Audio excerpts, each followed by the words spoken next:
dropping the hammer. No, you're not.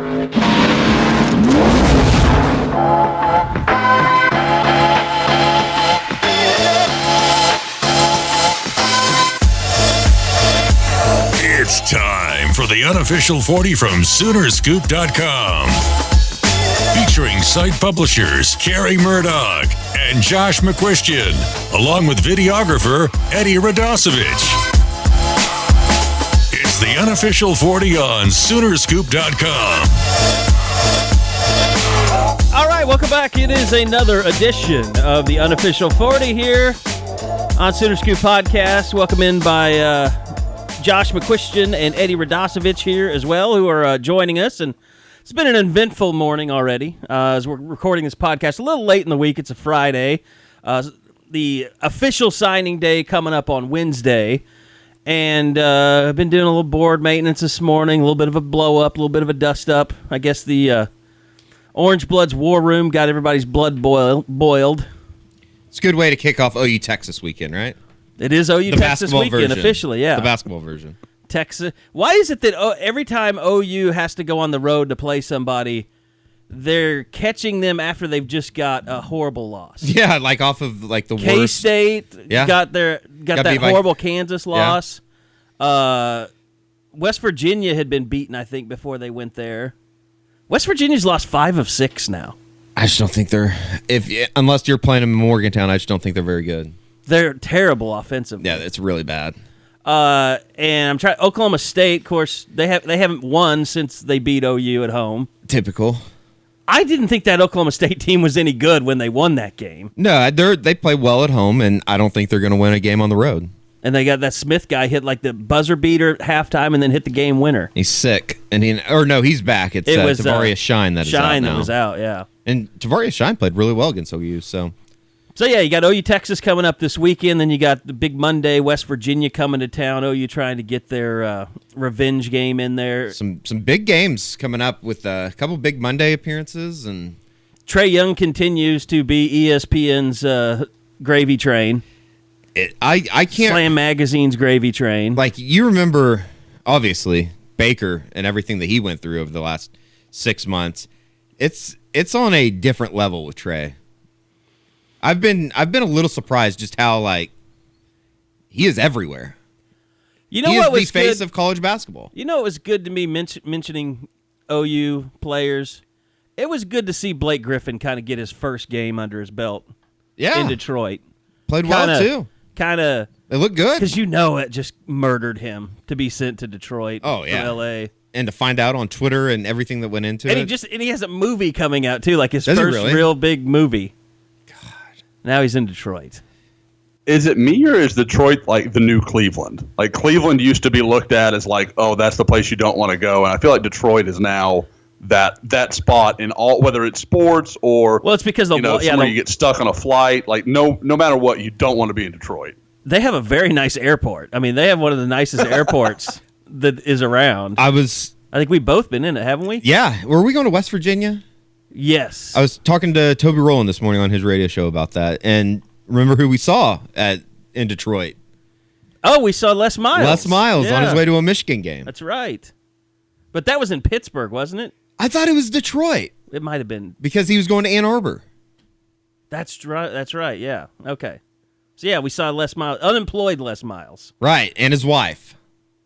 And I had talked to him when he was a coach here a few times, but I knew he wouldn't remember me. So I was kind of like, hey, never mind. I just let him go. Well, the thing about Detroit is you've got the Flint water stuff, so it just seems like it's a third world country. It really does. And I actually heard someone say that the reason attendance is hurting at Pistons games is because they used to have the Palace at Auburn Hills, which was out in the suburbs. Now their new arena is downtown. So they said attendance is hurt because people are afraid to go downtown.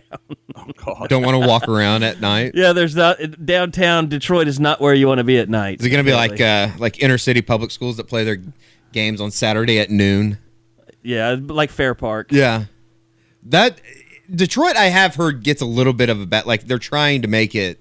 Oh, I'm not sure a there's bad a renewal. Rap, but like it's better than people think. Oh, I'm sure it is. Like I would probably rather go to I don't know, Detroit over like Rochester, New York. I love Chicago. I'm not that big on Pittsburgh.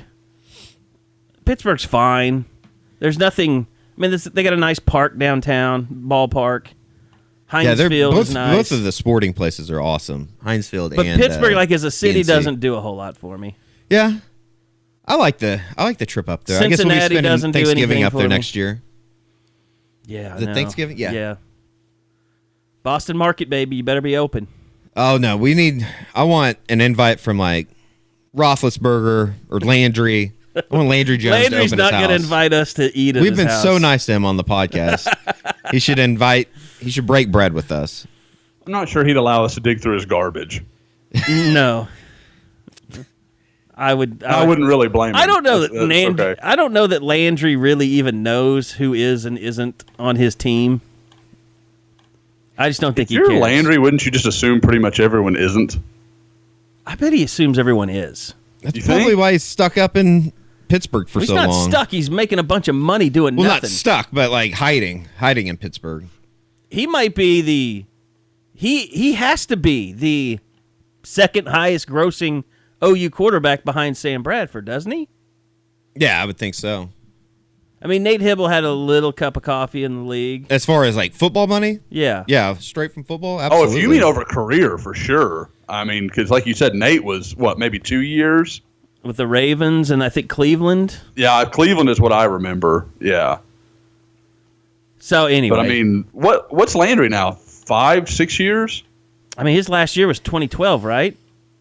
Was this is Cotton I Bowl think was this his is final game? second contract. So, or no, yeah, Yeah, And, he signed and his not a second bad, not a bad backup role to have. A, you're No, I on mean- a good team, and B, you're behind Roethlisberger, who's Yeah. kind of a warrior and plays. His career is tied to Ben Roethlisberger, just like okay, Josh, you're the perfect person to ask this question to. So when Peyton Manning had his neck surgery, was it Painter, and who was the other quarterback that everyone found out they were total frauds? And Jim Sorgi. Jim Sorgi. Like, they were fine being Peyton Manning's backups, but once they had to play, everybody figured out that they weren't any good. And I think, didn't they get cut and never to come back to football, both those guys? Yeah, when both of your backups are middle of the road Big Ten quarterbacks, you know you're screwed. Like, Sorgi. I mean, you're not talking about, for example, Tom Brady that played at Michigan, it comes in for Drew Bledsoe. Sorgi went to Wisconsin and Painter was from Purdue. Like, neither one of those guys were ever going to be, like, they weren't brought onto the roster to think, well, someday they could develop into a starter. This guy could hold a clipboard really well for us. Well, hopefully Baker Mayfield surpasses him in career earnings and actually becomes a starter. I'd be interested in see how much he's made. Like, would Baker almost do that in guaranteed money on his first contract? Not with the new rookie deals anymore. Really? I mean, if you're a first, I guess I don't know you know how much what? Landry makes. If you're a first rounder, yeah, if he goes 12 or 16 or whatever it is he's projected to go, yeah, I mean, he probably does in his first contract. I'm seeing stuff in top 5 and 6, man. Like, there was a lot of talk that he is. I think he really did well at the Senior Bowl. I mean, you guys Oh, he know I'm did a great. junkie for that stuff, Yeah. and I thought it sounds like he impressed a lot of people. Everybody knew he could play. I don't think that's what it was, but I think he definitely impressed a lot of people with the stuff in the meetings. And, we talked about this in the pod. We knew he would. What did you take anything out of that watching practices? Anybody really? I just can't believe that the dude without a hand is going to be able to play football. That is, I'm with, like, it's such a, It's a great vicious cycle story. 'cause It's a great story. I love Yep, that guy. exactly. That he's persevered and been a football player at a program like UCF. But this is the NFL, man. I don't see how you can get away with that. No, I mean, you root for him, but it's one of those things like logistically. Okay, so, I mean, just not to get too football nerdy, but he's going to play outside linebacker. Okay, so he's got to beat off the block with his inside arm and then make the tackle with his outside arm. One of those, he's going to be at a huge disadvantage. Like, I don't know, whichever side of the ball you want to play him on, left or right, that's fine. But one of those, he's going to be doing it with a stump. Like, I don't know what else to call it. And Yeah, he doesn't have a hand. I mean, yeah, it's a stump. Yeah, I mean, like, he's one of those kids, like, you love when you see interviews with him. He seems like a great kid, a great person. and I really hope I'm wrong. But at some point, man, that's got to play a role. That's a really that's an important appendage. You know what I thought of, and I didn't. Did you know that guy existed before the Senior Bowl? I didn't know UCF had a one-handed linebacker. I remember watching a couple games, and obviously it was the kind of the lead story when the defense would go out. That's the first time that I saw him, and you know what came to my mind when I saw him for the first time, standing there in a football uniform with a stump? Scary Movie 2. Let me grab it with my strong hand. No. That's what I thought of. What was it? Oh, God. I thought of, like, the Terminator, the T-3000. Like, I thought, like, his arm was going to, like, open an elevator. Like, maybe it morphed into something else. Yeah. Through. Yep. What? I can't. God, I hate to feel like I'm making fun of the kid. The thing I can't figure out is his arms don't look that different. Like, I was looking at that, like, a little bigger. His bicep is not that big and maybe his bicep's not that big on his regular arm, but that's what I'm saying. Like, there's other, and does he have to put like how is he lifting weight? I was wondering the same thing. Like, he's got to have some contraption that he uses. It's like you're not gonna lift weights with a hook. Man, they do hardcore. They do wonderful things in prosthetics now. I'm sure there's something that he has. We need Tiffany to weigh in on this. She's a big Fugitive fan. She could bring in the one-armed man and let us really know what's going on. Landry Jones in 5 seasons has made $5.1 million total cash. Total? Yeah, that's all he's made. That's what it says. I mean, I'd love to make $5 million in 5 years. Because he made 2017 was his first season that he made over $1 million. He made 1.9 this year. He's making $2 million this year. He brought home 2.5 this year. Oh my God, that's a great job. 600,000 signing. After next year, though, he'll make 1.9 again in 2018. Well, and yeah, his total his earnings agent would be over $7 million. His agent knows you don't need to make a whole lot of money. Just be in the background. Yeah, and I don't see Landry Jones necessarily just making it rain at strip clubs either. So he's probably doing well with his money. Up, though, as we know from his pro day. That's true. He's second. He is second. But you know who's first? Ben Roethlisberger, because you're not playing. Seriously, though, that is one of the most surprising pro day revelations ever. Landry Jones. Landry Jones had tats all over his body. More surprising than Kevin Durant. The wasn't there controversy when people found out that he had tats all over him? That. Yeah. God, some people in this state just suck. Okay, I just did the math. He was 23 of 28 this year, so 28 attempted passes. Landry Jones made $67,900 per pass attempt this season. It's beautiful. Good work. That's good work if you can get it. Yeah, if you can get it, that's good work.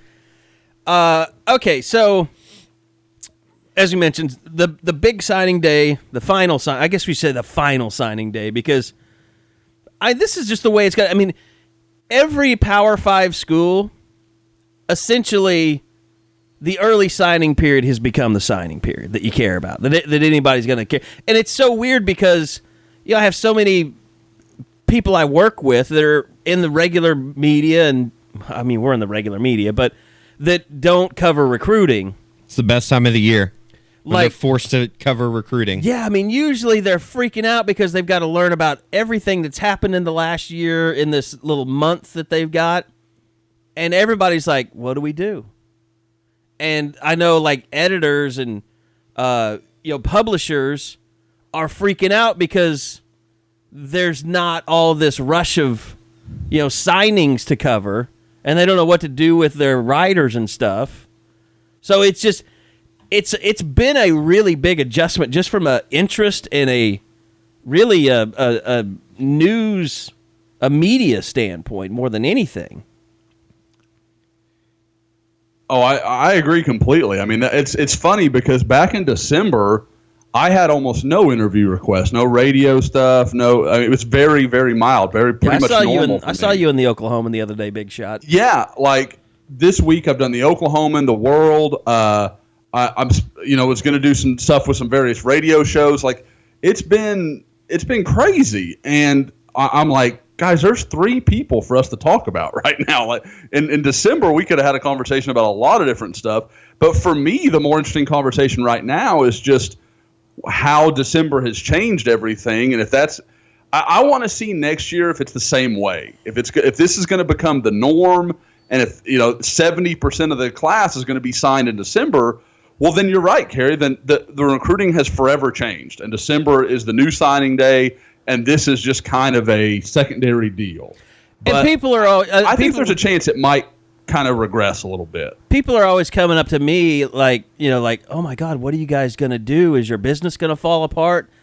And it's hard to explain. And people that aren't subscribers that are listening to the podcast just because they're OU fans, like even signing day for us, it had become this thing where it was just the final chapter. Like that was no big deal. It was just like this. Okay, all the stuff we've been telling you about for a year now is happening today. And sure, there were some announcements, a few, but like Josh, I think even this year with 3 people, that's as many, if not more, signing day decisions as we've been covering over the last 5 years. Oh, there's no question. I mean, there's the war. There was the Waraboko thing that you went to. Meltdown. The meltdown. I mean, we've had those. I mean, they do exist still, but it wasn't like that. Didn't drive recruiting for us. There wasn't some big. It was made into a national event because the media made it into it, but it was almost like it's become like a letdown day for us. Well, for people that follow it really closely, I mean, signing day, guys, I mean, we've the 3 of us have been working together for almost a decade now. I mean, like we know most of the time, and our fans can see it. There is a kid will announce on Twitter, well, then we've got an interview ready to run with him. I mean, like, so it's not like we're getting caught off guard on this stuff. We just kind of have to wait until the news gets to everybody else. Because it's not like we don't want to report it. It's just that this is kind of the way the world is in recruiting. You try to take care of the kids and the sources and that kind of thing. So it's a little different in the way we operate. But, yeah, I mean, it's not – I think people always assume, and I get into this every year, well, how exciting is this time of year for you? This time of year is stressful, man, because I got to do a bunch of stories, and it's all this kind of B-roll information when you guys go back to June and July when OU went on that run where they got 9 commitments in the matter of like 3 weeks. That was exciting. That was fun to be a part of. This is, I mean, it's. I get, like you said, Carey. Why it's a big deal because everybody else that follows recruiting one day a year, this is the day they know. It's kind of like if you didn't like giving gifts, but you were okay with Christmas, like, oh yeah, this is great, this one day, and then I'm going to forget all about it. They're the 364. For us, or at least for me, it's far more exciting going to camps and getting to know some of the guys and that stuff. And I think for our real diehard fans, that's really what they like more than this. Yeah, it's. I don't want to sound like a football coach, but it's the process. Trust the process. It's the journey, not the destination. That's more of a big old ball of dip in your lip as you said that? Hold on, I'm thinking. I can't do it. Be like Bubba Gump shrimp. So anyway, speaking of that, we were talking about some drama that was going on the boards surrounding Moro Ojomo. Ojomo. Is it Ojomo or Ojomo? I have always said Ojomo. I am not going to tell you I have ever been able to get Moro on record of how to say that, so it's entirely possible that Toby Rowland should ignore that comment and not, should he play at OU, not take my pronunciation to heart. We're usually right, though. I mean, we usually have that stuff down. I try really hard. Like, I try. I mean, God, look at my last name, man. I've had my name butchered since I was 3 years old, man. I try to get other people's right. You get so many kids though that when they have a here's what I've noticed. Here's what's different about kids now. Like in the past, like if you talk to Chuka and Dulaway, you'd like, okay, so Chuka, how do you say your last name? And he would pronounce it. And he would, care how it's said, and he would correct you, and he didn't have any problem with it. Now kids are just kind of like, oh, I don't care how you say it. You can say it however you want. So like, wasn't that Sutton? Was it Sutton that was like, oh yeah, whatever? Marcellus? Yeah. Yeah. Yeah, well, and I had to say, well, how does your mom say? Carey, hang on. Yes. We may have some breaking news. Oh, my gosh. What are you doing, Lanie? Hi. Hi. I'm going to a pirate ship. She is going to a pirate ship. Oh, wow. If nobody caught that. That is amazing. It's Lanie's first ever moment, February 2nd, 2018. And as many would predict, I talked over her. What's that, baby? We can't ride that. I am in my father-in-law's office, and he has toys aplenty in here, and Lanie thinks it's very interesting. I don't mind hearing a kid playing on the podcast. Hang on a second. We have to coax a toy out of a child's hand, I bet. Just break it. They won't care. They'll buy you more. Break everything. And then ask for... Lanie's currently being encouraged to break things in your office, John. Real sorry about that. And buy her a pony. And buy her a pony, I was told. Okay, sorry. She is now... she is going to get some lunch and going with the family, and so I was being notified of that. And she walked right up to the microphone. Wow. Usually I put it in front of her Ready. face, and she will bail, but this time she was ready to roll. Ready to take on the role. So you're doing like the baby tour right now. You're up in Oklahoma. We are baby touring it up. Like I said, we got in late last night, stopped by and saw some family in Norman, drove up here, and literally listened to Layla scream, I would say an hour of the hour and 15 minutes on the way up here. She was pissed. She was ready to go to bed. So we got up here, put her down. I have been up since 3:30 this morning because she did not want to go to sleep. And then we're hanging out at Tiffany's parents today, going to go see my parents tomorrow evening, go see my friends, and then Sunday get up and try to get home in time to watch the Super Bowl. So it is... We run on a tight schedule around here, and it's really easy to do with a 3-year-old and a 7-week-old. So, if you don't make it back for the game, you're not going to miss much. It's going to be an ass-kicking. Yeah, I really hate that you're probably right about that because we all know I love the Patriots, but I think you're going to come out on that one. You don't think that Nick Foles is going to have a superhero effort? I think he's going to turn the ball over at least 2 times. I kind of agree with you. I locked New England today. Yeah, I think that's probably a good decision. I think Nick. Yeah, I think Nick Foles will crumble.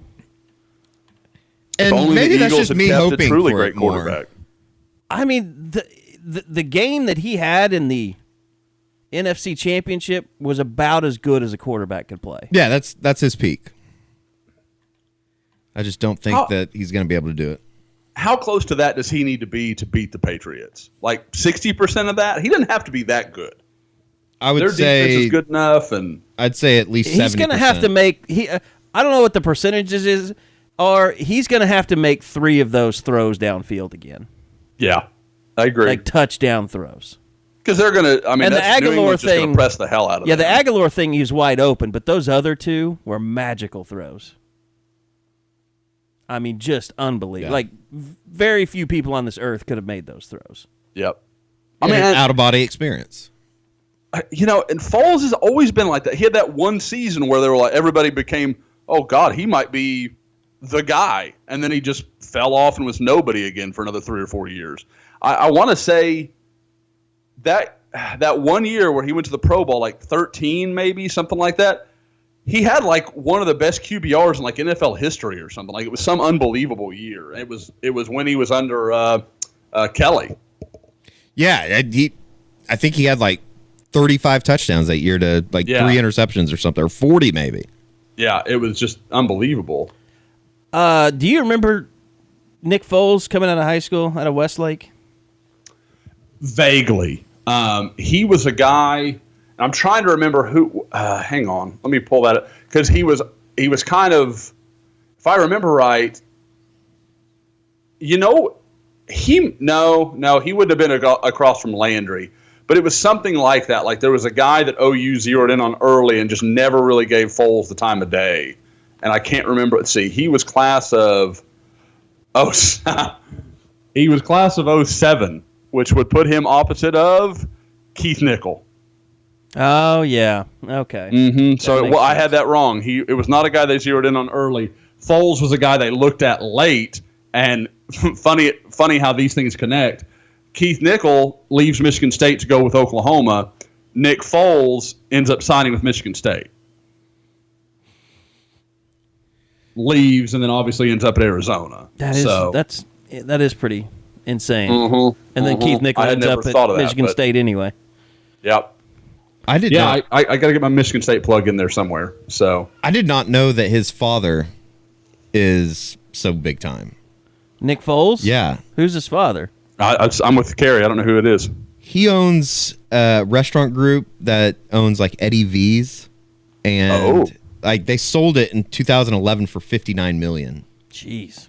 So they're doing okay. And he owns a restaurant in Austin currently that I looked up online. It's like Red Ash or some Red Oak or something like that, and it's a really nice restaurant though. So he owns He's a restaurateur. Yeah, and a big time guy in Austin, like multi-millionaire. Did the whole giant penis thing just come out recently with him, or has that always been out there? Nick Foles? Yeah, I don't know. Wow, I'm clearly way behind in the Nick Foles news train. I didn't know anything about a large penis or his dad. They call him Nick the Dick. Yeah. Wow. That's a hell of a nickname. Good for Nick Foles. And especially for a trashy town like Philadelphia. He's probably not married, is he? No, I think he has a girlfriend that, last I saw, he was dating some girl that works for Nike. Probably just slept around too much and word got out.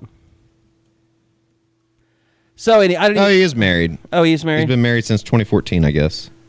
Tori Moore. Is she hot? Yeah, she played volleyball at Arizona.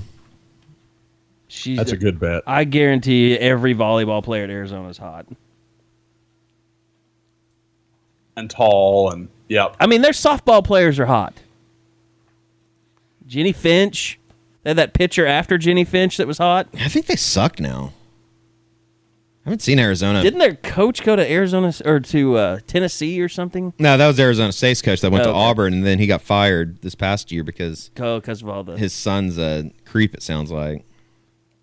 Yeah. And he enabled him. God. All right. So getting back to That's the fact. That's what happened. Oh, I'm not. Just where we have gone in this conversation. It's podcast off the rails.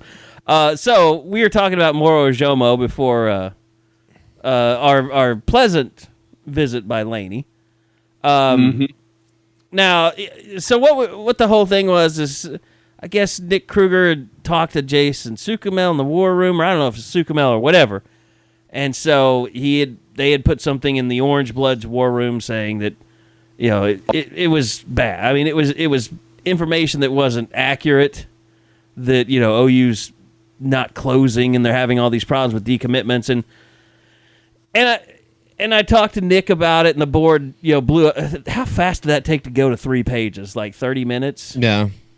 It's Friday. I didn't even know it was there. I was finishing, my part of the scoop, and as I finish it, I'm like, kind of post it and go back to the board. And I'm like, what the hell is this 3-page thread?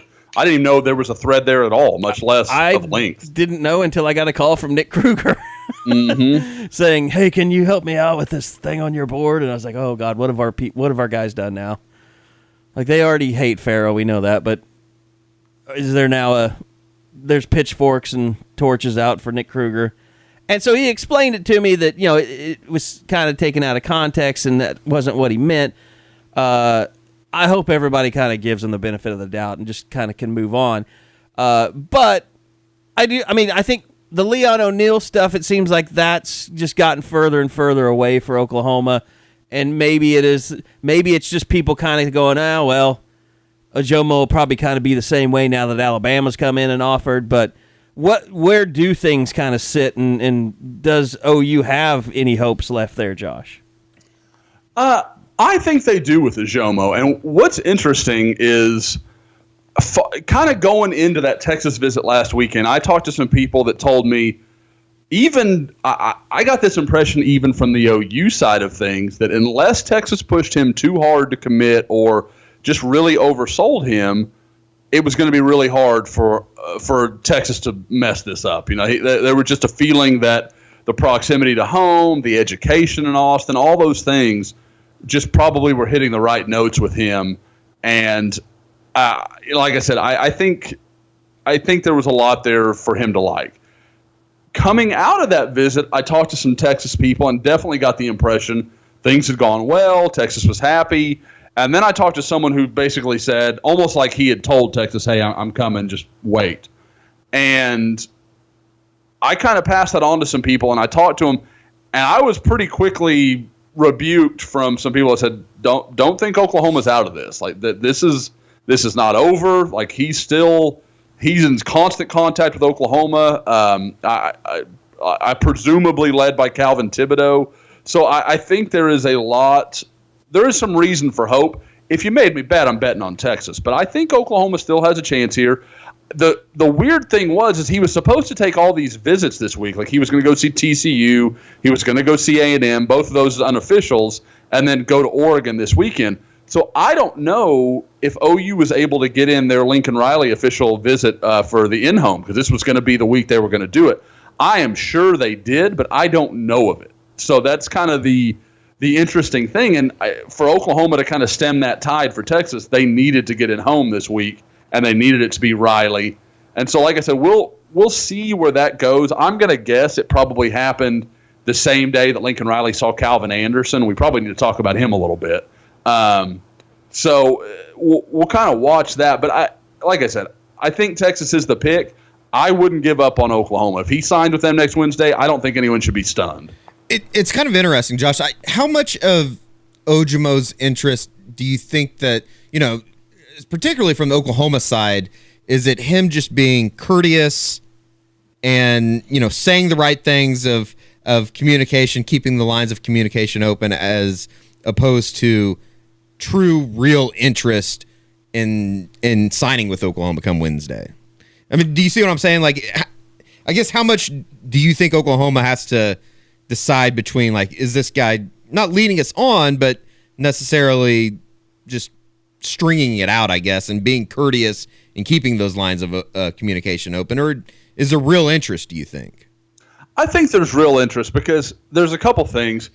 There is just dealing with this kid the little bit I've dealt with him, and this is always tough when an OU gets involved late with a guy, because I've got to play catch up, and some guys, they kind of have the people they know to talk to, and there's those relationships that already exist. I don't have that with Moro, so I kind of have to use other people and find information in other ways, and that's always a little tricky.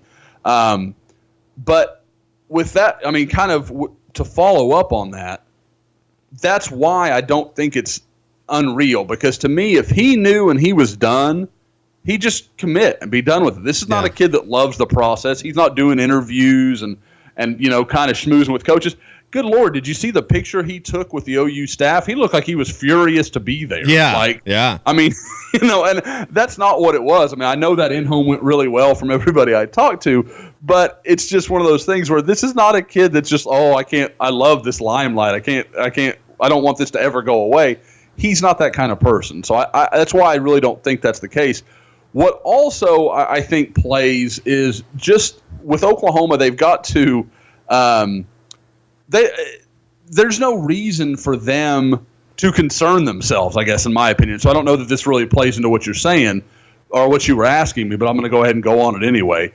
There's no reason for Oklahoma not to continue because there's nobody else out there. They're not going to go chase some other guy. They want him or they don't. I mean, it's the way that's going to work. So there's nobody that they can say, well, okay, at this point, if we don't get him, we can go get this other guy that plays like him. Now, there was DeAndre Lideker was a guy we talked a lot about. We mentioned him last week. His visit ended up getting canceled this week. He was going to take an official this weekend. It sounds, from what I'm told, there will be no surprises on campus this weekend.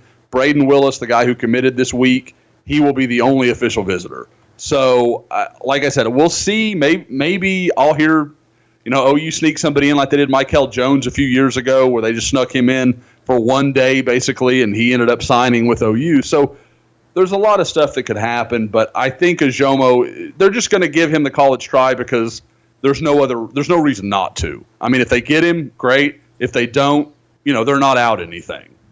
Yeah, that picture on that he put out on Twitter, that was a body language nightmare. Yes, that was. There was no one that was like, well, he's signing with OU after that picture. But even his dad didn't look happy. No, nobody did. Except for the coaches. Of course, he could just have bitchy resting face. Yeah, I think that was one of those things. Like, maybe that's just how they take pictures. Maybe he doesn't smile. Ever. It's possible. I tried not to. As a married guy, you don't get that option anymore. You're told not to smile. So, okay, so basically you're down to Ojomo, Tank, Michael Thompson, and then the transfer, Calvin Anderson, and Josh Jeremiah Martin. Yeah, he's gonna announce next week, but I find that pretty hard to believe. Yeah, OU's still talking to him. They, Tim Kish went in and saw him this week. Also, Tank Jenkins. We can't forget Tank Jenkins. But I don't know. Like, I've just never gotten the feeling that OU was pushing really hard for him. Like, I don't know why. It's just the impression I have. I think in the end he's going to pick Texas A&M. I felt that way. That was my first pick in that signing day preview story, and I've stuck with it ever since. So, really, I think that's the way he'll go. Michael Thompson's going to decide between OU and Missouri next Wednesday. He's going to announce it at his school. I think there's a lot of reason to think it's going to be Oklahoma, but anytime you're battling the in-state school, that's always tough. But if there's any major city that doesn't really have an affiliation with its home state school, that is St. Louis and Missouri. Missouri just, for whatever reason, they don't do that well in St. Louis. So was Ezekiel Elliott a St. Louis kid, or he was just a Missouri kid, wasn't he? Oh, he was. No, he was a St. Louis kid. Yep, and his father I think played at Missouri, if I remember right. Yeah, that's right. I know he was at least a student there, but he played at Missouri, and then everybody just assumed he was going to Missouri, and then Ohio State came in and swept him up late. So, they recruited him all along. I'm just saying, I think it wasn't until late that everybody realized, okay, maybe he's not a lock to Missouri. But yeah, so it's always been a tough area for them. But I think OU's in good shape with Michael Thompson. Tank Jenkins, it's Tank. Who knows? Like, I'd love to tell you I've got the answers. If you made me bet right now, I'd pick Oklahoma. But he's going to take a visit to Ole Miss this last weekend. He went with his cousin to Texas A&M, the quarterback James Foster, that I think is going to go to Florida State. So I don't think that's going to end up being a big help for A&M. But I'm told he really liked that official visit. And so we'll see. He left the OU official sounding like a guy that was about to shut his recruitment down. And now here we are several weeks later. He's taken more official visits. And it's like I said, I think I quoted it last week, but I was talking to a source, and he left, and he's telling me, I love OU. I think I want to go home and make a decision. That kind of. Those aren't his exact words. I don't want anybody to misquote. Put him out there like that. But he clearly was leaning in that direction. And then I talked to somebody that night, and I was like, well, what do you think? You think Oklahoma's in good shape? Man, with that kid, it could be anything. Like there was nobody that was.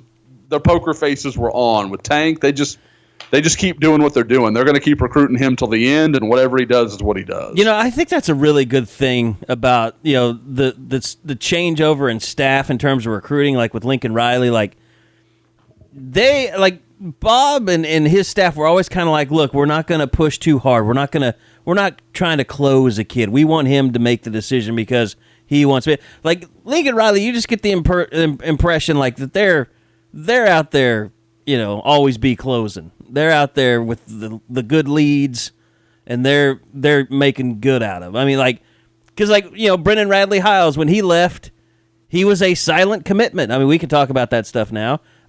He committed to the staff while he was on his visit, and then he went and decommitted from Nebraska. He's sleeping with another girl and didn't break up with his girlfriend first. It's kind of deal. And then the eyeballs came out and all that stuff, and then you had to kind of wait out. And then he went to Clemson, and then it kind of became like a back, and then he told you, Josh, that at the U.S. Army game, kind of how that all played out for him. But the fact is, I think you would rather have a staff that gets kids to commit to you, even though it may be on shaky ground and they still have other visits to take. I think you'd rather have it that way than not have it the other way. To have it where the kid makes his decision after a long hard process of thinking about it. I've never understood the logic in that. You wouldn't rather have a guy 50% in the boat than not at all? Yeah. Like, if he commits to you, at one point you led. So at that point, like, it's not just him telling people or, telling you the crap you want to hear. He has publicly said, you're the school I'm going to. Why would you not want that? I never understood. Now, don't get me wrong. There is diminishing returns. If you push too hard, you can push a guy away. There's no question about it. But just to be like, well, we want him to come to it in his own time and blah, blah. These are 18-year-old kids, man. As soon as you hang up the phone, Florida State is calling or Ohio State's calling, and they're selling him all kinds of great stuff too, and your message is going to get muddled. But if you can get him to make that declaration, that's how you start building momentum. And one guy says, "Oh, well, I saw Spencer Rattler commit. Well, I'd love to play with Spencer Rattler. Let me look into Oklahoma." So it ends up growing on itself, and that's why you see Oklahoma with so much momentum already heading into 2019 because they've got so many quality commitments already. And the staff has kind of proven that when it happens and someone commits and then they decommit, it was CeeDee Lamb, right? CeeDee Lamb did that. Yep. I always get him and Charleston Rainbow confused which one did that. But it's worked with Brendan Riley. Brendan Riley didn't decommit, but he committed without making it public. Yep. But this staff has done a really good job of not burning those bridges when kids decommit, and they've been able to get them. Like, that's been a good thing, even though kids have decommitted. And we'll see with Theo Wees what happens there. And I RJ agree Henderson. completely. Because, you saw a guy, Oklahoma would get frustrated and just say, oh, he's not worth the trouble. You're going to tell me now Sedarian Lamb wasn't worth the trouble? Like, that dude's going to be one of the best receivers ever played at the school. Yeah, he was worth that effort, and does it make you swallow your pride sometimes? Sure. Yeah, you got to put up with some crap. But you get that guy on campus, and now you have the talent you need to go start pushing to an elite level and playing elite guys. It just, it's like OU with Ronnie Perkins. They quote unquote led, and he canceled 2 or 3 trips, and it just never worked out. Well, then he goes to Texas, and everybody's like, "Oh, Texas, he's in love with Texas." Blah blah blah. Well, then they just keep working him. He finally makes that trip to OU, and he commits while he's there. So that's you just have to keep working these guys. You can't get frustrated. You can't get. And I think one of the best signs you can see that OU is both happy with what they've done and feels good about 2019. You're not seeing a bunch of panic offers. You're not seeing them go after, oh, God, who was the guy from Arizona Western that started in the Sugar Bowl against the huge guy, massive guy? Savage. Antoine Savage. You're not seeing Deontay Savage. Now, and I know that was one of Bill's first offers. Yeah. Like, I know why he made that offer because he had no bodies. He knew he needed somebody. But you're not seeing that stuff. OU is going to go with who they've got and push it right onto 2019. Yeah, and I think you also see that kind of in discipline too. Like Lincoln knows he's not afraid to kick somebody off the team because he knows he'll just go out and recruit somebody else. There is a obvious philosophical changing of the guard, if you will, between Lincoln and Bob. Oh yeah, I think Lincoln's younger. He's we've seen it. We've seen it in the last month. Yeah, I think Bob.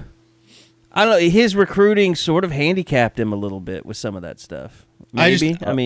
He just wasn't willing to. I think he was willing to tear down the bridge as opposed to Lincoln Riley, who's willing to pour gasoline all over the bitch and just light the whole thing on fire and doesn't really care. Doesn't never look back. He's just like, we'll just rebuild it. Right. Yeah. And make it Bob better. was a fan of the Cold War. Lincoln was gonna. He had no problem putting fire on the gas. And you got to. I think nowadays you have to do that. You have to be. I don't know if proactive is the word, but you have to be willing to step on some toes to get to where you need to go. Yeah, but you know what? Bob had been here for 18 years. He knew, okay, you kick Chris Robinson off the team, Baker leaves next year, Kyler Murray wins the job, Austin Kendall leaves, what do you have at quarterback? Like, he thought he'd been through enough stuff to where he could see that stuff play out. But, Lincoln's just kind of like, well, okay, so we'll go get what's his name from Waco Midway? Mordecai. When you can rely on or believe in your efforts of recruiting, I think it makes it a lot easier to make those hard decisions and cut ties with people when you know that, hey, I'm good enough on the recruiting trail to go find somebody to replace this guy. I don't have to backdoor my way into but let's face it. I mean, is just from high school careers, is Tanner Mordecai better than Chris Robinson? I would say no doubt. Really? Well, from a career standpoint, yeah. I mean, from he played for a state championship. Not career. That was the wrong way. I know what you meant, though, Carey. Yeah. Ceiling, all that stuff. Like upside, future upside. Yeah. I mean, because Robinson has some Baker in him. He does. There's some of that ad lib ability and just arm talent and that kind of stuff that just not everybody has. Now, the problem for him or anybody else is if you assume Kyler's going to win the job, if Rattler's half as good as I think he is, everybody else is going to be keeping the seat warm. Like, it's just Rattler's got a chance to be special guy. Now that Chris Robinson's not here, we can say it. You can't trust a guy that wears yellow tinted sunglasses ever. But Carey, to your point, I think it's a really good one, and it's something I've talked with some people about. They're betting on themselves in 2019. Like with Tavion Thomas, people try to say, oh, they lost the commitment or they dropped him. He's not going to qualify. And in the day and age where you can only sign 25 and your numbers are limited and you have to be careful with that, they didn't want to sign him and place him somewhere. Because he's a good player. It's not like if they could sign Marvin Wilson and place him, they would have done that. But this is not Marvin Wilson. This is a running back. OU has no problem recruiting running backs. They're going to be fine. There was no reason to make that step. With Travion Johnson, they're just betting on themselves in 2019. Because he's a good player. He's not a great player. If you can if you could give him up and then sign Theo Weiss or Garrett Wilson or probably R.J. Henderson, then, you're going to make that trade. That's fine. You're good with that. So Oklahoma, this is, like Eddie said, it's a clear, philosophical confidence difference, however you want to term that. They are looking at it very differently. They're betting on themselves that, we'll go get a guy that's better. We're going to get a guy that's going to help us. They can probably play as a true freshman because he's probably going to need to. Yeah, and I think, I don't know, maybe some of it, too, is Lincoln just kind of wanting to set the tone since he's new. Yeah. I mean, Lincoln is not that intimidator that Bob Stoops, like everybody was afraid of Bob. Yeah. Like Lincoln is so likable. And I mean, he gets into people and he's a disciplinarian, but I think he has to do it more with his actions than he does, with his personality. Whereas Bob was just an intimidating son of a bitch. Likable until he pulls your scholarship or processes you. I mean, it's still to this day, it baffles me that Bob had to put up with people like Camille Jackson. Yeah. That's a name I haven't heard in a while. Or Quentin Hayes just quit, didn't he? Or did Quentin Hayes get kicked out? Quentin Hayes finished. Yeah, he finished. There was a bunch of guys, though, that... Who was the other kid from, like, West Orange? There was. Oh, you're talking about Trey Franks and James Haynes. James Haynes is the guy. Yeah, he got... Was James Haynes one of the guys that was taking up 10% of his time? Yes. He and Camille Jackson. Was it 90% of his time? Well, and at that time, it was Trey Franks, too, I think. Like, Trey Franks I think he got suspended for, like, a long time and had to come back. Yeah. Yeah, he got basically kicked off the team for a little bit and had to earn his way back. After mulling through that, like, 2010, 2011, was it that about right? Yeah, it was that Insight Bowl, yeah. It's almost amazing that they ever got back to, technically where he left the program, winning back-to-back Big 12 championships. I mean, that was kind of the beginning of the defensive problems. The beginning of the end of the beginning. I mean, that was the way to put it. That was when the spread was really just kicking everybody's ass on defense. And Johnny Manziel was the ringleader of that. Manziel was the ringleader, and Art Briles was letting Art Browse, campus-wide rapes happen. Yeah, Baylor was coming to power through questionable means. God, I'm looking at the 2010 class, guys, and it's staggering how boom or bust this whole class was. Like, you either were an NFL guy or you were nothing. I mean, like, not even like, oh, he was good depth. Like Corey Nelson, Geno Grissom to start with. Okay, yeah, those guys will help you win. Eric Humphrey, Damon Williams. I remember Eric because I liked him in high school. Damon, I can only vaguely remember. Tony Jefferson and Kenny Stills. Okay, awesome.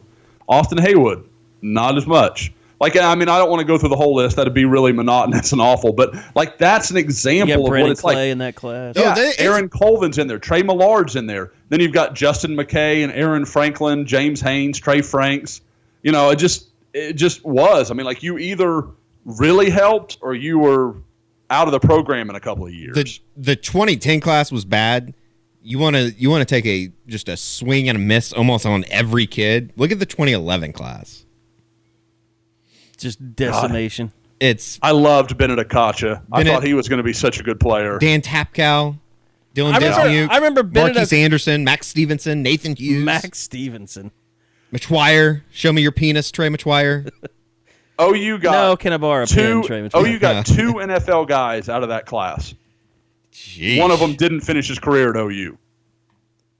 Brandon Williams, the 5-star running back, and Jordan Phillips. Those are the only.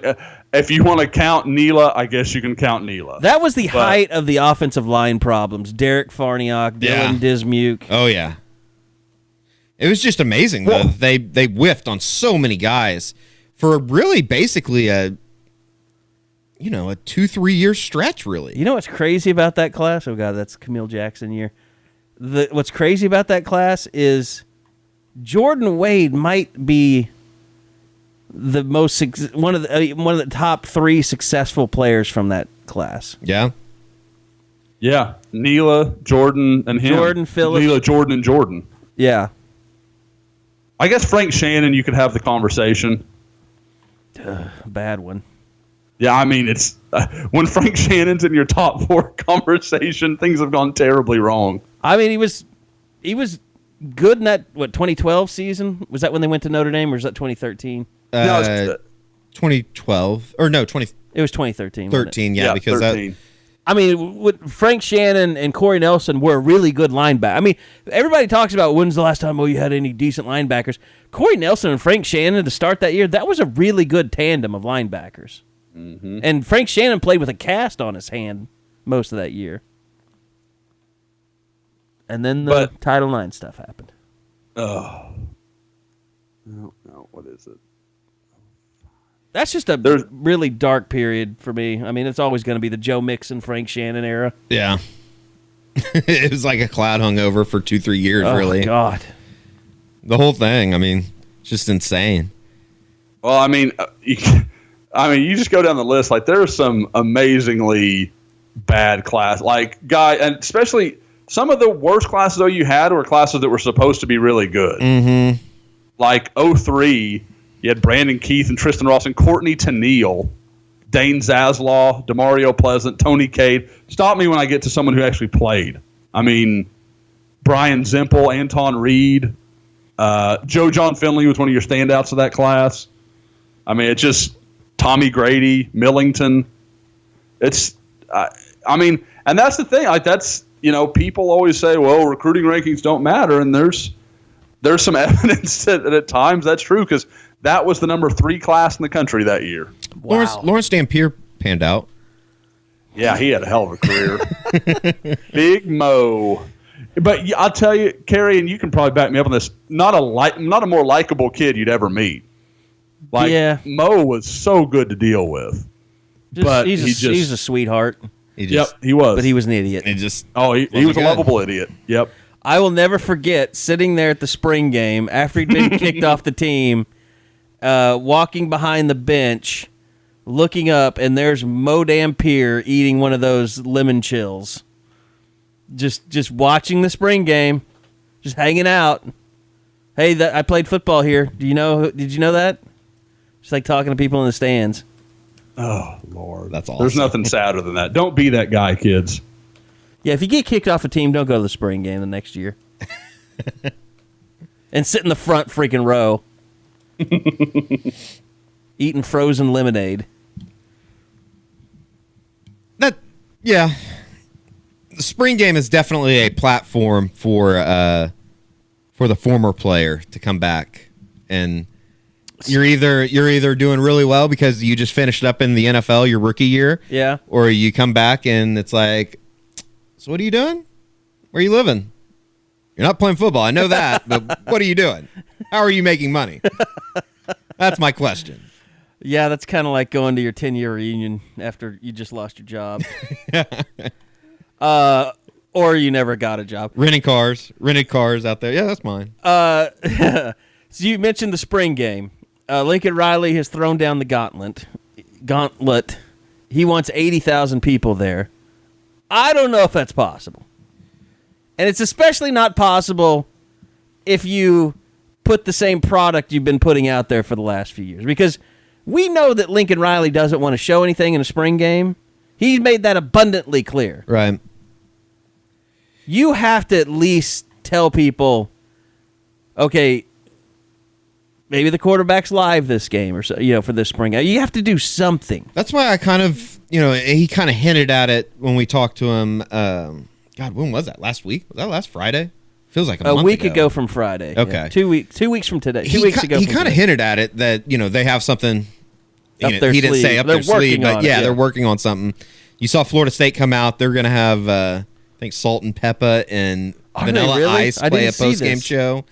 So it'll be interesting. There's enough damn bands coming through here on the casino circuit. You think they can get somebody. Yeah, you can't. Although the casinos, well, I'd like, do like they have that Tone Loc does that hip-hop Legends tour. Maybe get them If they out. bring Tone Loc, I would advocate people don't come. What if he brings Rob Bass and DJ Easy Rock? I would tell people just stay home. It takes two, Eddie. What if they got like the Backstreet Boys? You like some boys? Yeah, I don't know. You gotta impress me. Bring somebody relevant. Eddie, did you see the news that JT is shot down in the NSYNC reunion during the Super Bowl? Yeah, I saw that. That's kind of heartbreaking. I don't want to see it because they're terrible. In sync? Yeah, there's Oh a my reason Justin is the only one that has a career. He That's was true. in sync. That's true. You're getting to see in sync because when you watch Justin Timberlake, that's the best you're going to do. You don't need Joey Fatone. But will he perm his hair for us though? You don't one need more time? Lance Bass. They're just hangers on. I don't even know who else is it. Who's the guy with the Adam Duritz looking hair? Oh, God. There was a guy with a niche, JD, JR. No, you JA or whatever. J.A. That's a Donde? Backstreet Boy.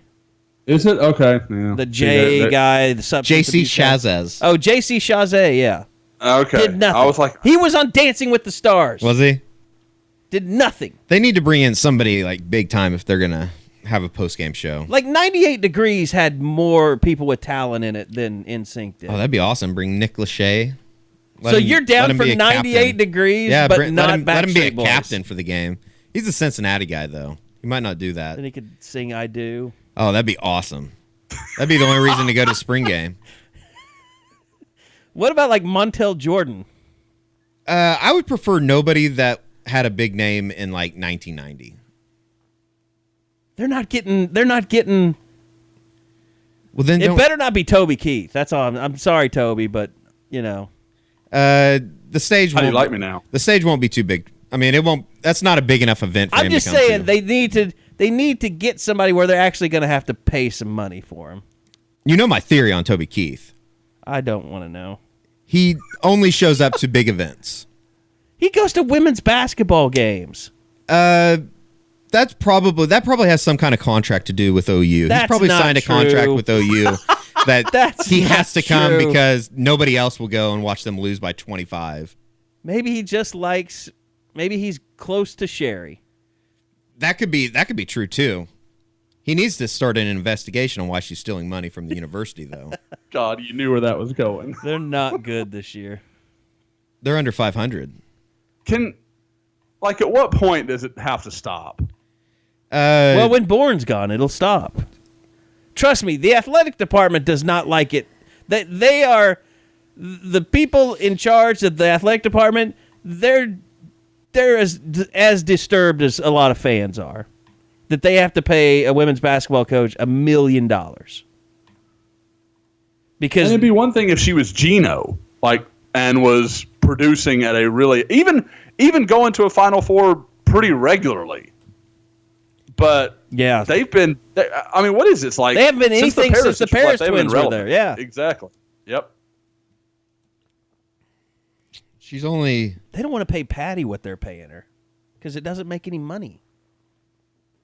Don't tell people that. You're gonna piss Eddie off now. I'm trying to look up. It's gymnastics is great. I mean, national championships are awesome, but those don't make money. Sherri Coale's only trailing Gino by like 600 some wins. So she runs off a couple undefeated seasons, maybe, just maybe. Now maybe when they get the new facility built for softball and they have like luxury loge boxes or whatever, maybe they can make some money then. Need to talk to Lauren Chamberlain. Maybe she'll donate some money. Get a softball loge. Yeah. Loge box. Stock only with Natty. Oh, that'd be awesome. They should do that. Maybe you could get Natty Light to. You got some pull. Maybe you could get them to help sponsor you. Yeah, maybe. I'd put an ad banner on Sooner Scoop for you. We could do that. We could give them a spot in the podcast. We could do that. Natty Light, let us know. Let us know. We'll start the. I mean, I think softball media day might be today. Is it? Maybe this weekend. Are you not going to go to that? No, I told Kenny Mossman I only show up for parades. I don't pay attention to anything they do until June. Have you ever gone to the College World Series as media? Yeah, not to cover it, but I worked for ESPN. Oh yeah. Doing some stuff. But yeah, because we had back in the day. It's an interesting collection of people. Don't say anything negative. You're not allowed. But back in the day when RJ was working for us, he actually covered the World Series for us. Did a good job. Cool. There you go. That's nice. I appreciate that, Eddie. So the spring game, 80,000 people. And the reason is because, Josh, when is the first, do you know that when the juniors can take their first official visit? Is it in April? Is it just like April 1st or whatever?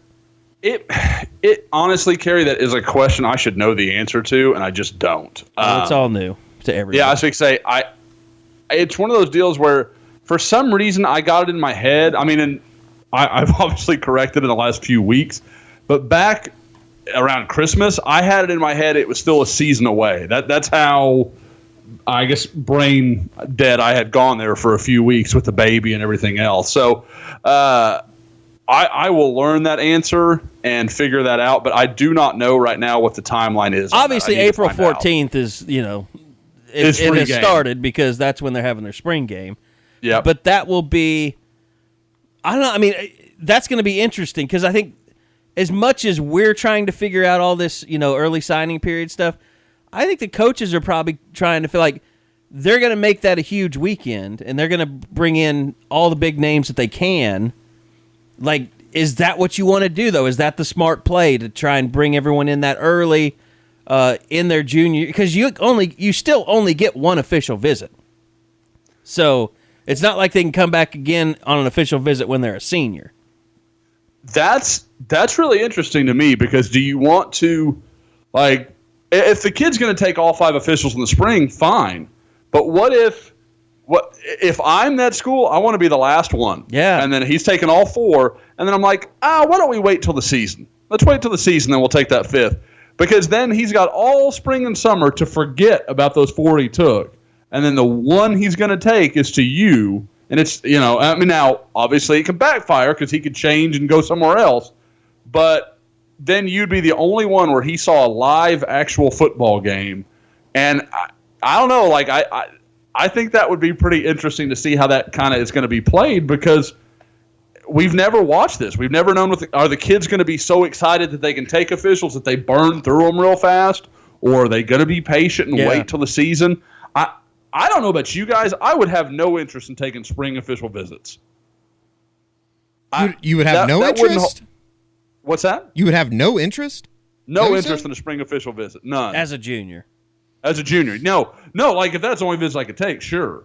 But if I can take my 5 in the fall, I'm taking my 5 in the fall. I want to go see games. I want to be around it on a game weekend. Yeah. I go to the spring game and then catch what? They're going to be great victory parties after the red beats the white. Like whatever.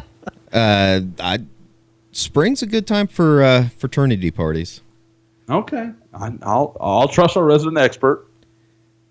It's a really good time. Yeah, but it's a good point because you do really want to be like. I mean, you better close. You better get some commitments out of those kids. I mean, because if they do this and they realize that kids don't want to commit, or they don't get really any commitments out of it, I think you have to rethink it for the next year. And by the way, if you only get 45,000 people to show up for the game, then a kid waits and goes during the season, you're kind of going to look bad. I mean, I think if a kid's making a decision off of how many people are at the spring game, that kid probably isn't going to ever play very much. Well, you know where they'll go to school, Eddie. Those are the kind of guys that don't go to the spring game at UCLA and don't realize that no one's there, and then they go to UCLA. Yeah, and we all know that you go to UCLA not to win football games. UCLA, Texas A&M, and Nebraska. I think there'll be a lot of fans at A&M, so that's got to be the choice. That makes sense, though, because that's probably an organized period for the Colt to meet. It is... I'll say, it's kind of to get on the side. From everything I'm told, that junior day at A&M last weekend went really, really well for A&M. I'm sure they handed out a bunch of suitcases with money to 7-on-7 handlers. Yeah.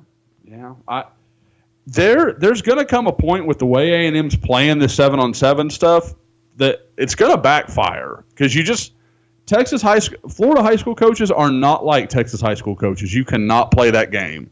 You're going to have to be on their side or you're going to be against them and you're going to lose that fight. Nothing more than I'd like to see than the Jimbo Fisher experiment literally come to a burning end. It was a mistake, but at least Tom Herman showed that he understood Texas high school coaches when he went after IMG. Yeah. Oh, yeah. I mean, he was too strong in the way he did it, but and having a commitment that was already there. Yeah, that was an interesting choice. And then, of course, he backtracked off of it as soon as he could. When the vodka wore off. Vodka Tom. Or when his wife gave him his phone back. She's a feisty one. She's a bitch. Okay.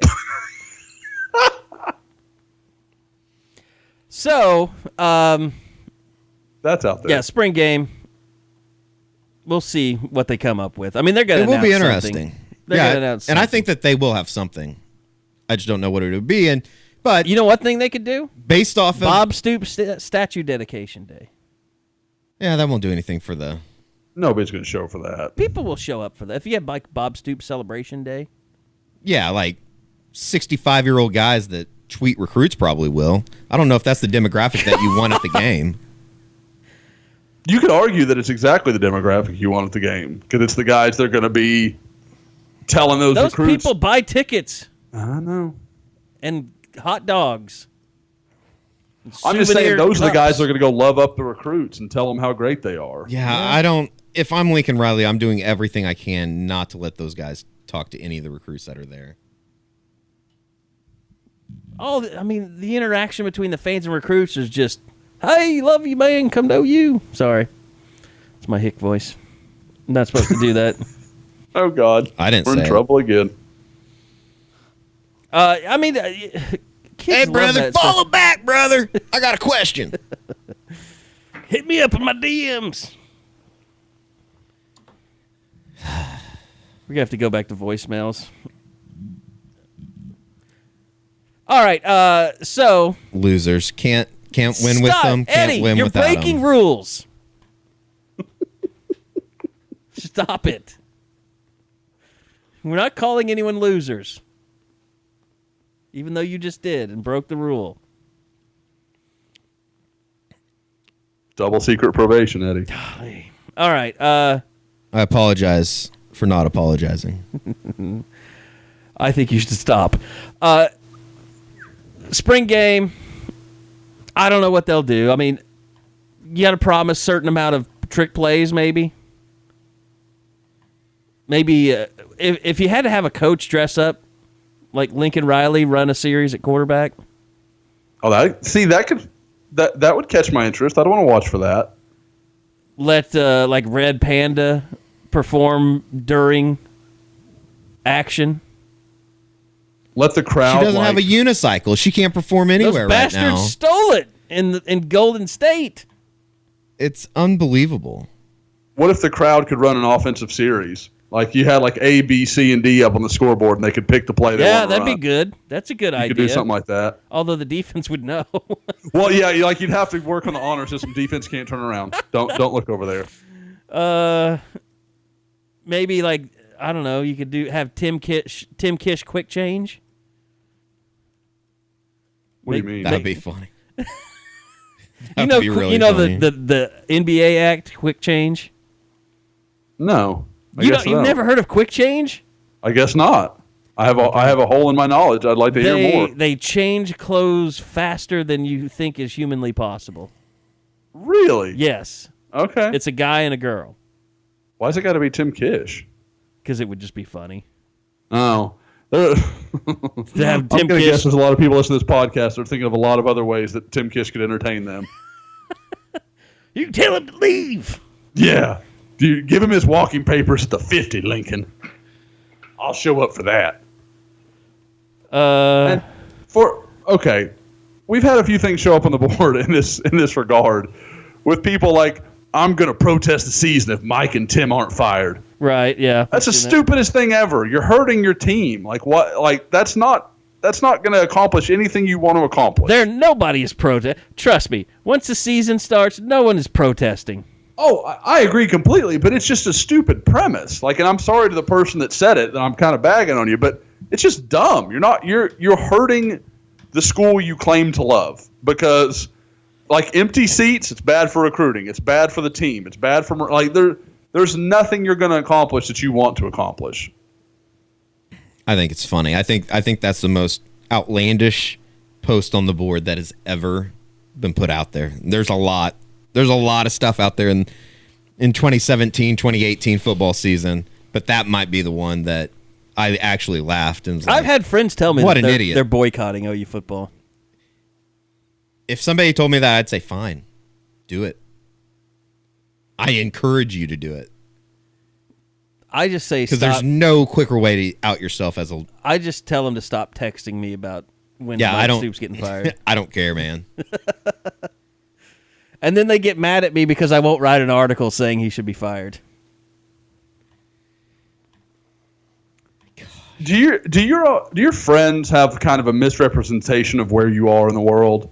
Like, I feel like my friends and family, they think if I write the story, it's just know where going to you're going, magically come true. Like, things are going to just change. Like, in you're OU giving me football. way too much power. Yeah, I'm like, I'm nothing. Like, no, they don't care what I think about anything.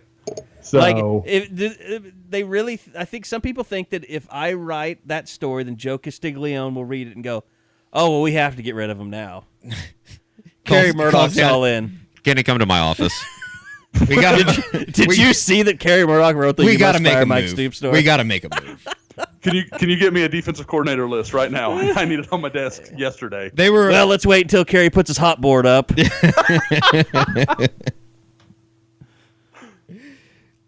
And then we'll know who we can hire. Guys, I want to say, we've talked about me being up at my in-laws. My in-laws are Oklahoma State fans. Obviously, living near Stillwater, that's somewhat self-explanatory.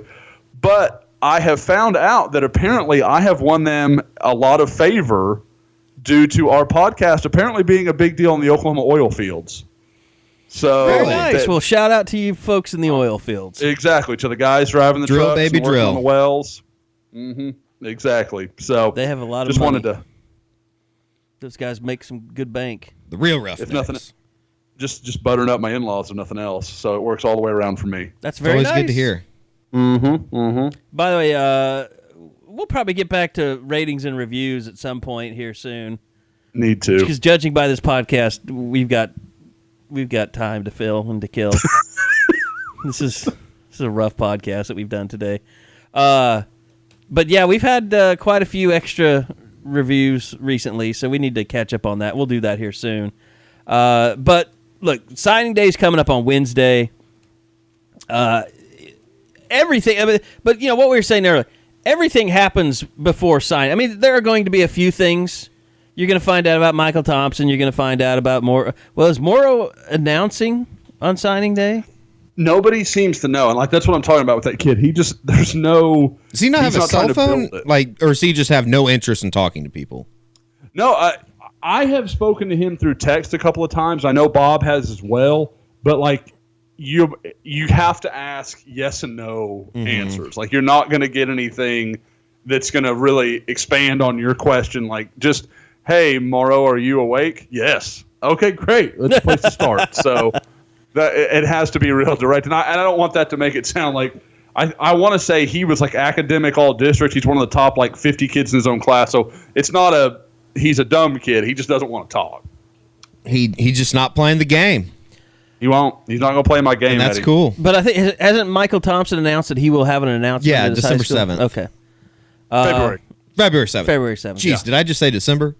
Yeah. I wish it was December. I mean, time travel's sweet, Eddie. I've watched a lot of Back to the Future lately too. So. I think OU will finish their class with Brendan Radley Hiles.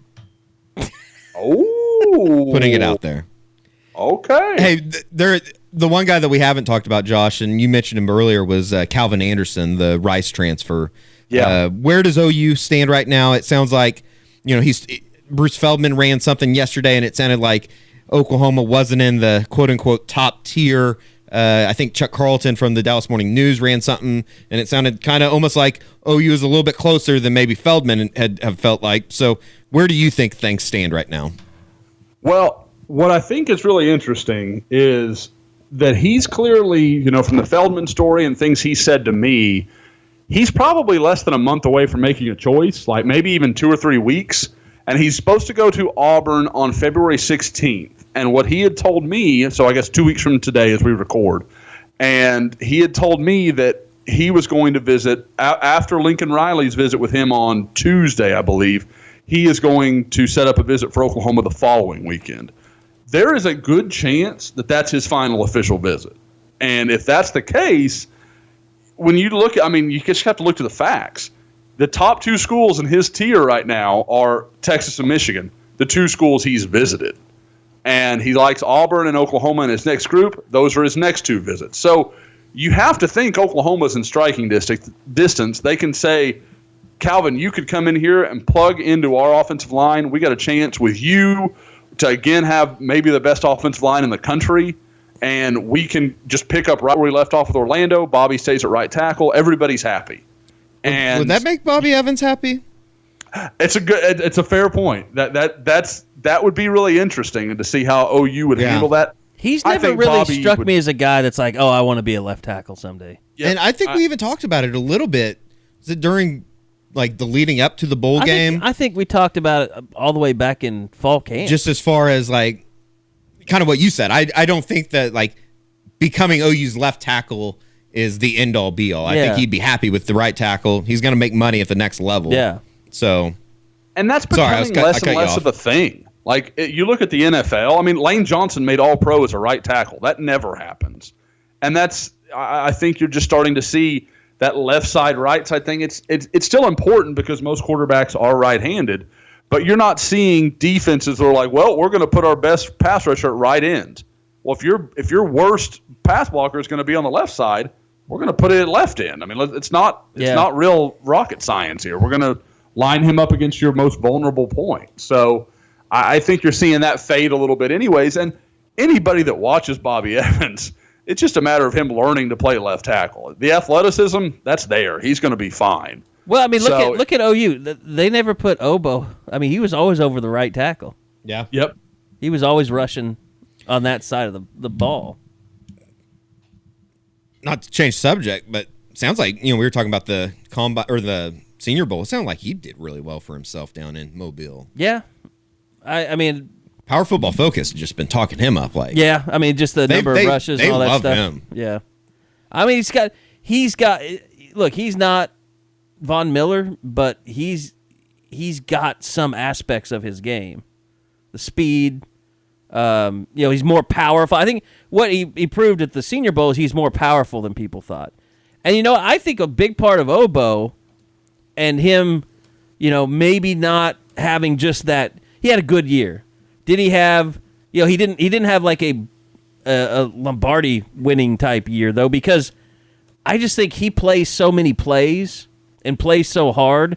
Like he could be better in the NFL just because they're gonna have him on a pitch count a little bit compared to what he did at OU. Like OU, he was all they had. So he knew that he was all they had, so he just went all out every play, every game, which probably meant that you never really got the best of Ogbo. I agree, and I agree completely with the point that it was. I think he surprised people with how strong he was at the point of attack. Like he's not just a pure pass rusher. That people always forget. And Eddie was down there that day with me. Oh, I guess not the day that he committed, but we actually saw Ogbo. Ogbo played defensive tackle in high school at 6A level in Texas. I mean, this isn't a guy that grew up, he's a safety, we're going to turn him into a linebacker. This is a guy that actually spun up instead of down. So he's a really unique guy, and I think a better player than people realize. And I agree completely, Eddie, or Carey, that he has a chance to fit NFL schemes better than he did Oklahoma's.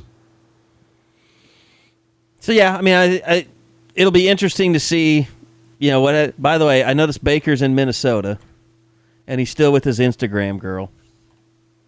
They're still met together. Justin Timberlake last night. He did? Hanging with, yeah, he took a picture with Justin Timberlake. He had it all I didn't out. see that. I missed that.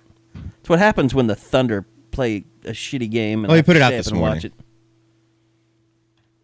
Be interesting. And rumor has it he could be doing a pizza review at some point this week. No way. With the Prez. Yeah. He knows what Saturdays are for. If there's ever been an athlete that fits Barstool better than Baker, I can't imagine it. Well, it's Johnny Manziel, but... Well, fair enough. You're right. Immediately rescinded. That doesn't do well for our narrative. Johnny, I would say Johnny Manziel is more like fifth year. Yeah, maybe so. He's due for a good relapse, I would say, in the next 3 months. There'll probably be a video of him, yeah. I mean, he's trying to come back, but when it all comes crashing down, he's going to put together one of those videos of him jumping off of a upper floor onto a table down below. I think he's going to become a part of Bills Mafia. Oh, God, I hate the Bills Mafia so much. I mean, just interesting people. You want to talk about people that just it would be fine if they got wiped off the face of the planet? It's Bills Mafia. Just the city of Buffalo? I don't think most of those people even give a damn about football. No. They're just there to party. They're just there to party, set things on fire, and jump on tables. Bills Mafia is... And maybe it's just this says more about the Northeast and the East Coast, but they are what we know in the Big 12 as West Virginia fans. West Virginia fans look heartily cultured compared to Bills Mafia. Yeah, that's true, too. I mean, I think that's just at the least upstate that New West York Virginia thing. fans can read and write. I don't know that Bills Mafia can. I don't know about that. Have you seen the signs they hang outside there? Yeah, but the West Virginia people that we see and interact with... I've had no problems with West Virginia people. We've been up there 3 times. I've never had any problems. I haven't either, but... I hate their roads and their hills. I don't know if we get the full effect of Morgantown because of the time of the year that we're usually up there. We're in a college environment, too. Well, yeah, that and just like... Usually the kids are out of school when we go up there because they do the year-round or quarter... Yeah. So I don't think we've really actually ever received the full West Virginia OU's feel. beaten them. Yeah. And they leave earlier than any fan base I've ever seen. Got to go party. They give up like they leave at halftime. They left at halftime of that game when it was snowing. Yeah. Got to go party. Like empty. And they actually made a decent comeback in that second half. So, I don't know. I don't even know what we're talking about now. I think we're at a good wrapping up point. Yeah, just Josh, before you get out of here, Trejan Bridges had a pretty big offer this morning, being offered by Alabama. Yeah. He did. I mean, he's one of those guys I can't wait to go see this spring because I've been around him at camps, but he wasn't one of the guys I was watching. So I really haven't had a chance to sit down and just watch him play. I know there are some people around Norman that think if they had to choose between him, Theo, and RJ, they'd choose him. OU likes him a lot. So that'll be really interesting to see how that goes. I want to watch him. Obviously, we'll hope to get him to some of the Adidas camps this spring, when all the guys will be there and get to watch them compete. But I guess I've kind of buried the lead here. Picked up the Alabama offer. For those who are automatically going to worry, I don't buy that. I think he is a guy that has completely bought into Lincoln Riley and his vision and what they're going to be offensively. With the way Lincoln Riley recruits, all he has to do is get him on a whiteboard. I mean, just show him the offense, man. I mean, if there's anybody that could be negative recruited, it would be a wide receiver to Alabama. Yeah. I mean, there's no reason for you to. I don't know why Calvin Ridley ever went to Alabama. I don't know why Julio Jones. Well, Julio Jones is in the NFL making a bunch of money. It doesn't matter. But we know why he went. But why would you go to Alabama? Dodge Chargers. The thing about just as particularly with the wide receiver position, Lincoln Riley can walk into any living room and be like, "Why would I turned D.D. Westbrook into a Blitnikoff. Yeah. Then I lost him." And have you heard of Hollywood Brown? Yeah, and then I had the freshman and then I had a freshman All-American, freshman. They're doing fine at the wide receiver position. There's no doubt about that. The school the guy that Oklahoma fans might worry about if Alabama offers is the guy that Bob and I had a chance to talk to this past week was Marcus Major over at Millwood. And that's an interesting, his rise has been interesting, Josh. I can't remember a guy, and maybe coincidentally, maybe Josh Jacobs, who ended up at Alabama, but there hasn't been a guy that just came out of nowhere almost. I'll be completely honest. Nate Fakin from Channel 4 had asked me if I had heard of him. I was like, no, I think Millwood's really good. I couldn't have told you, though, about Marcus Major before everything started to happen for him. And then, of course, when he got the endorsement from JD. Yeah. No, I mean, he was a guy that I had heard, he'd picked up an offer. I want to say, I can't remember. It was a mid, maybe SMU or something like that, a while back. And I went and looked at his tape, and I was kind of doing other stuff, and I just was like, oh, that's pretty good. And then he picked up an Arkansas offer, and I was like, well, okay, let me go look again. And I watched, I was like, holy crap, he's really good. And that was when I was like, that's a top 5 guy in the state. There was no question. So there were several guys, he and Trace Ford from Edmond Santa Fe. I mean, there are a couple of guys in that 2019 class that are starting to emerge as maybe guys for OU. So 2019 is not going to supply Oklahoma with a lot of talent as far as their in-state group, but there's starting to be belief. And, for those who missed it, I mean, J.D. Runnels, this is not a guy that says this kind of stuff. He doesn't fly off the handle. He compared the kid to Adrian Peterson. And I know it's easy to say, and discount him however you want to. Adrian worked out with JD for 2 years. I don't know many guys that could know Adrian and his skill set much better at that same point in time. So, and he's not saying that this guy's 6'2" and 250. He's just talking about how good he was going through the workout he put him through, and how he was just that much better than everybody else around him. And he was JD trains a lot of good athletes, and that kid stood out from all of them. And so that tells you something right there. I mean, this kid's pretty special. I was thinking about this the other day, Josh. When's the last time a great running back came out of the state of Oklahoma, on a national level? James Allen? Yeah. I mean, if you're talking about at the high school level. Right now, you could say Justice Hill is one of the country's best running backs. Yeah. Yep. Absolutely. And be totally justified in saying that. Sure. Sure. But like Kewan Jones never lived up to the hype. DJ Wolf got moved to corner. Yeah. I mean, he was a big. I mean, people forget DJ Wolf was a top 50 guy in the country when he came out of Eisenhower. He was a big deal. Warren Waughn's over at Arkansas State doing well. Yeah.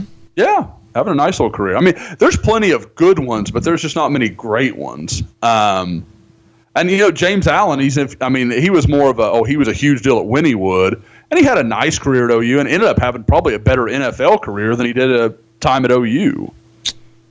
The Bears mainly, was that where he was with? Yep. You know, trying to think.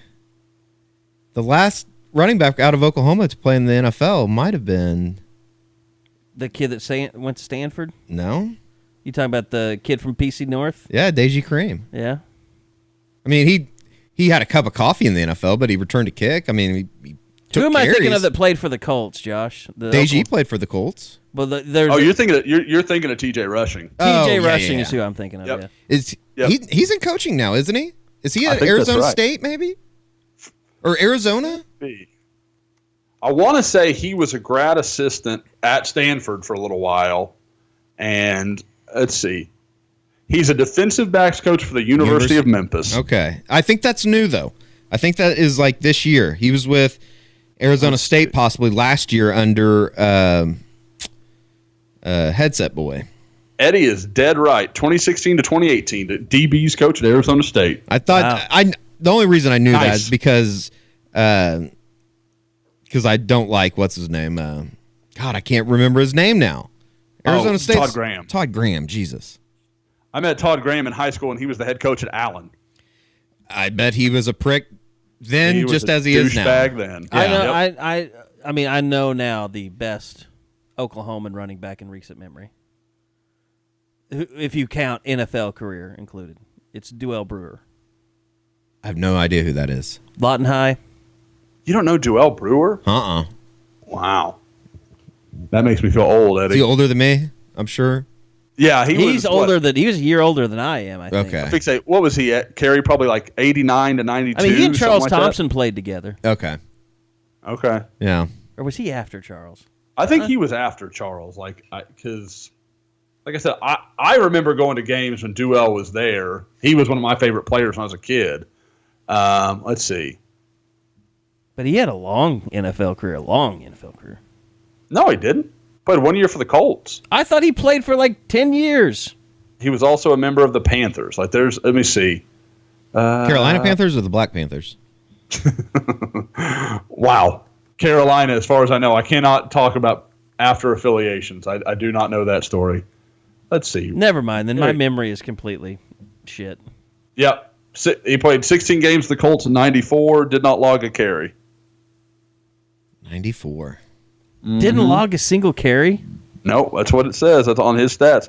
No, he must have, because he's got 3 fumbles. So the stats They just couldn't give him the ball anymore. The stats must just be incorrect, because he has 3 fumbles, but he has no carries registered on NFL.com. So James Allen then is still better. Yeah. I could have swore he had like a 5 or 6 year career with the Colts. I don't know why I remember it that way. Yeah. I guess what about the guy? College player, Damon Parker? What about the guy that went to USC from Lawton Ike that died? Didn't he? McFadden, Dwight McFadden. Dwight McFadden, yeah. Yep. Who did he play for in the NFL? Did he? Raiders?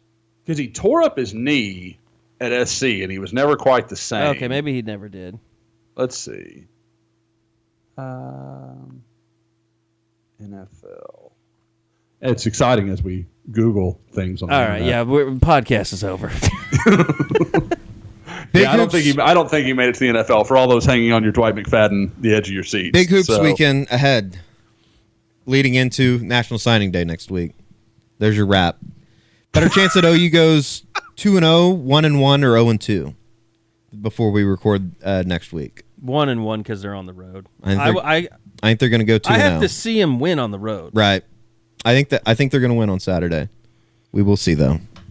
Texas isn't terrible. Texas isn't terrible, but it's a game that Oklahoma should win.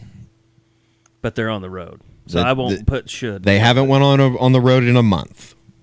So, yes, correct. If Brady Manick can hit more than 3 3-pointers, they'll win. Brady Manick was born to play on the road against Texas. Hopefully Christian James is over his flu. And the rest of the team doesn't have it now. He practiced a little bit at the end of practice yesterday. He got out there when they did a bunch of team stuff. Krueger said after practice, though, that he expects him and Jamani McNeese to be good to go on Saturday. Did he have the flu too, or just the ankle? It's still that ankle thing. And I don't even know if it's the ankle, is more so the inside of the foot. And, with big guys, I know that's kind of a worrisome area. So he's been crap since he had that injury. Yeah, he didn't even play in the second half against Baylor. So just got to get better. It was the Kansas game, the game right after he hurt it, right? Yeah, because he got hurt in Stillwater. Guys, oh, damn it. I know my thought. We talked about Brady Manick. Do I have to accept responsibility for Brady Manick's swoon? Because I made the comment, we had the whole Tyler Neal conversation, and Tyler got upset. Oh, yeah. And I feel like he's been a little shaky ever since. What's up, Tyler? Yeah, Tyler, we want the fro back, all right? Bring the fro back. For sure. The fro is a must. If you can grow it, do it. I just want to see West be able to beat North. That hasn't happened in a while. Another win over about a week ago, I guess. We won the tournament, Eddie. We won the tournament. That's all I can say. We took the PC see you there. Invitational. We'll see you there. Hey, speaking of, the Putnam City rivalry is strong with 2 West guys in the Sooner State 45 and 1 North guy that was the highest ranked of the 3. So Putnam City did win out, though. So Colin Clay is the highest ranked Putnam City individual. We'll see on the field or the court, wherever you want to go. Josh, have you ever been to Sylvia's Enchilada Kitchen? No, but I'm interested automatically. I bought an enchilada book.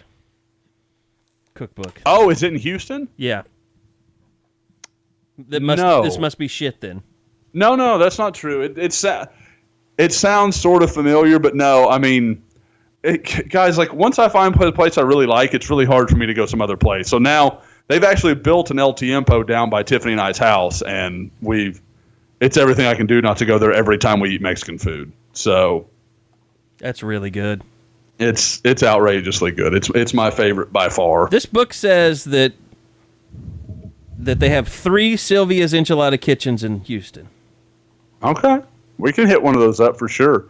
The thing that whenever I'm in she's Oklahoma, writing a cookbook, it must not be that successful. The thing that that has to change. The breakfast taco scene in Oklahoma City is just not what it needs to be. It's too easy to make good breakfast tacos for Oklahoma City to have no breakfast taco game. I think that. I mean, Josh, I'll be honest. The only breakfast taco that I really would know about would be, and that it'd be a breakfast burrito, and that's from Rudy's. I don't even know where you would go in Oklahoma City. Rudy's stuff is awesome. It is really good. That brisket tacos. That's best. Oh. That's the best. I mean, well, there's big truck tacos, but I think they try and put too much stuff in theirs. That's my only gripe with them. Where at? If I come big back, I may have to start a taco shop. I'm just never over there when I get tacos from there, I never think about getting the breakfast side of it. Yeah, we've gotten Dusty brought us a whole sack of. They're good though. They're not terrible. Breakfast tacos from there before. Fuzzy's makes a pretty good breakfast taco. All right. Well, Josh, we appreciate it. We will get. We're sorry we're doing this podcast so late in the week, but schedules just worked out that way. So we'll be back hopefully at our normal times next week with signing day behind us. We'll do a signing day special for you guys next week after Wednesday. OU basketball updates. Maybe a doubtful we'll have more on the spring game. We did talk to Benny Wiley finally and Shane Beamer. I thought both those guys were really cool to talk to. I can see why Shane Beamer is why everybody keeps hiring him. I can't get over the fact how much he looks like Frank Beamer. Like you can see his dad in him, or at least I could. It's kind of weird. I think he's gonna be really good though. Can't make any jokes about that thing on his neck around him either. That wouldn't be cool. I don't take shots at people individually, so I never knew what that was. I think it was like I mean, is it like cancerous or? I think it's some type of like, I don't know about defect. It's not like but a like goiter. I don't. Yeah, think. I'm really not sure. He seems like Beamer though. Seems like he's going to be really good. He's already out on the recruiting trail. If they block one kick next year, that's like it's worth it. Okay. It has been so long since they've had a big play in special teams, like not just returns, but just a block, anything. Okay. My last memory of a block kick absolutely cannot be the last time, and that was when Jason Carter blocked the kick against LSU. They've got to have blocked a kick since then. The last time they blocked, it might be. Matt Diamond blocked a kick. Oh yeah, he did at Kansas. A punt. Okay, good. I think the Matt Diamond punt block is the last one at Kansas. They used to have them in the game notes. I don't know if we have. And technically, does it count? Does what count?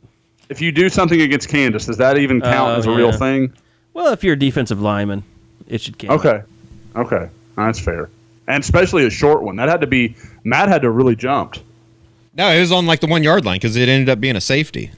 Nice. If I remember correctly. Yeah, it was in the end zone. Okay. Very nice. Make special teams great again. All right, that's going to do it for this edition of the Unofficial 40. Thanks to Josh. Thanks to Eddie. I'm Carey Murdoch, and we'll see you guys again next week right back here on the Unofficial 40. Go subscribe to Soonerscoop.com. Soonerscoop.com. Subscribe. Podcasts from Soonerscoop.com.